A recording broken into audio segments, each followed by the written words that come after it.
Poli. Fala, PVC. O campeonato brasileiro mais equilibrado da história. A gente já falou isso algumas vezes, essa manchete está ficando velha. Essa coisa de jornal velho. Mas é verdade, se você olhar a tabela por pontos perdidos, está cada vez mais apertado, porque são 4 pontos de distância do líder, São Paulo, para o 6º colocado por aproveitamento, que é o Grêmio. O São Paulo perdeu 33 pontos, o Grêmio perdeu 37. É incrível o que está acontecendo nesse brasileiro. Não estamos falando do ponto de vista técnico, mas da imprevisibilidade. E quem ainda depende apenas de suas próprias forças, Paulo Vinícius Coelho, para ser campeão brasileiro? São Paulo e Inter, né? Mas fora isso, se você pegar o Atlético, se o São Paulo empatar um jogo, o São Paulo depende só, o Atlético passa a depender só dele. O Flamengo, se o Atlético empatar um jogo, o Flamengo passa a depender só dele. O Palmeiras, se o Atlético empatar um jogo, o Palmeiras passa a depender só dele também. Mas dependendo só dele, São Paulo Internacional. Porque o Palmeiras depende só dele para passar o São Paulo, né? Porque ele tem 48 pontos, tem 2 jogos a menos, São Paulo tem 57 e o Palmeiras ainda enfrenta o São Paulo, mas não depende só dele para passar outros clubes. Maravilha, Paulo Vinícius Coelho. Gustavo Poli, beleza, meu velho? Bom dia, boa tarde, boa noite. Beleza, realmente o campeonato mais equilibrado, mais louco. Como talvez a gente devesse esperar, né? No meio de uma pandemia, de um calendário completamente soterrado de data.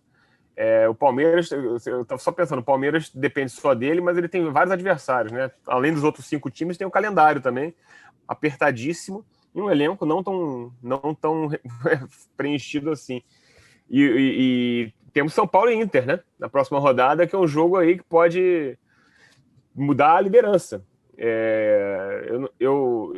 A fase do São Paulo é ruim, a fase do Inter, 6 vitórias consecutivas, quer dizer, tudo é possível no Brasileirão, até o Abelão ser campeão. E eu lembro que quando o Abel pegou o Inter, as primeiras rodadas foram tão ruins que o pessoal estava com pena do Abel, dizendo que o Abel devia parar, etc.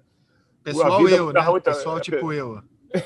Não sei, mas eu não falei pessoalmente, mas muita gente fez esse comentário com a melhor das intenções, porque o Abel vinha de alguns trabalhos muito ruins e começou muito mal no Inter. De repente, aquela vitória contra o Boca Juniors, apesar da eliminação lá na Bombonera, virou o fio, né? Olha, o Abel, ele estreou, pensando em Campeonato Brasileiro, o time da sua comissão técnica, né, porque ele estava com Covid, estreou perdendo do Santos na Vila Belmiro, pensando só em brasileiro. Depois, perdeu em casa do Fluminense, empatou em 0-0 com o Atlético Goianiense, numa partida horrorosa do Inter, e empatou com o Galo. Eram 4 jogos sem vitória. Depois, ele emenda uma série que é a maior sequência desse Campeonato Brasileiro. São 6 vitórias seguidas, ninguém teve 6 vitórias seguidas. O Inter do Abel teve. Então, a gente pode dizer que hoje ele está invicto a 8 jogos. 8 jogos. Agora, esse jogo de quarta-feira é um jogo interessante, porque o Inter, essas 6 vitórias do Inter, eu vi alguns jogos, vi ontem, vi o jogo contra o Goiás, o Inter não está com uma performance para ter essa arrancada toda. Assim, o time tem ganho no limite. Assim, ontem fez 2-0 em 2 lances muito rápidos. Aí o menino lá, o Caio Vidal, fez um pênalti bobo. E o Fortaleza voltou pro jogo, empatou no segundo tempo. Fortaleza que tá lá sem ganhar nada, né? O jogo ficou perigoso, o Patrick fez uma jogadaça, virou o jogo e depois deu sorte no 4º gol. Assim, o Inter não tá jogando para brigar pelo título brasileiro. É engraçado. Mas quem tá? Mas quem tá? Quem tá? Né? A verdade é essa. Quem esse ano tá disparado? Cara, assim, por mais que a gente fale do Palmeiras do Filipão, que para muita gente não encantava, para mim era um timaço. O time que foi campeão em 2018 era um time descolado dos outros em competitividade, em saber o que queria nos jogos. Em 2017, o Carille conseguiu fazer isso do Corinthians, pelo menos no primeiro turno, no segundo caiu. Não vou nem falar do Flamengo, né? Porque estava em outro patamar.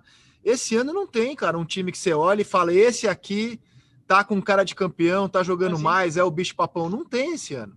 Mas em 18 também não tinha, Rizek. O Palmeiras assumiu a liderança na 28ª rodada.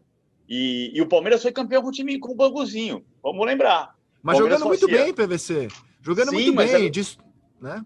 Mas era um um exagero dizer o time reserva, mas o Filipão escalava. Ele tinha um time para as Copas e tinha um time para o Campeonato Brasileiro. Mas é interessante, ele começou a disparar então na 28ª rodada, né? Eu vou pegar aqui a classificação. O Palmeiras ganha do São Paulo. Porque na reta quando já final é ele líder. sobrou, cara. Na reta final ele sobrou, tanto que ganhou até por antecipação o Olha campeonato. aqui, o Palmeiras ganha do São Paulo na 27ª rodada, quando é líder. Quando é líder. Ele assumiu a liderança. Então, na 27ª, exatamente na 27ª, ele assumiu a liderança quando o São Paulo empatou com o Botafogo e o Palmeiras ganhou do Cruzeiro. Não, o Palmeiras ganhou do Sport 1-0 e assumiu a liderança na 27ª rodada. São Paulo era líder. São Paulo era o líder. Deixa eu só pegar o jogo certinho que ele perdeu. O São Paulo perdeu a liderança contra empatou com o América Mineiro em casa. A minha sensação nas últimas rodadas é que quem tem jogado melhor futebol é o Santos. Embora ontem tenha jogado meio mais ou menos com o freio de mão puxado contra o Botafogo, não fez uma excelente partida, não. O rival ajudava, né? Mas o Santos, a atuação do Santos contra o Boca foi muito boa. Agora o Santos, não creio que o Santos está muito atrás para chegar, né? Então...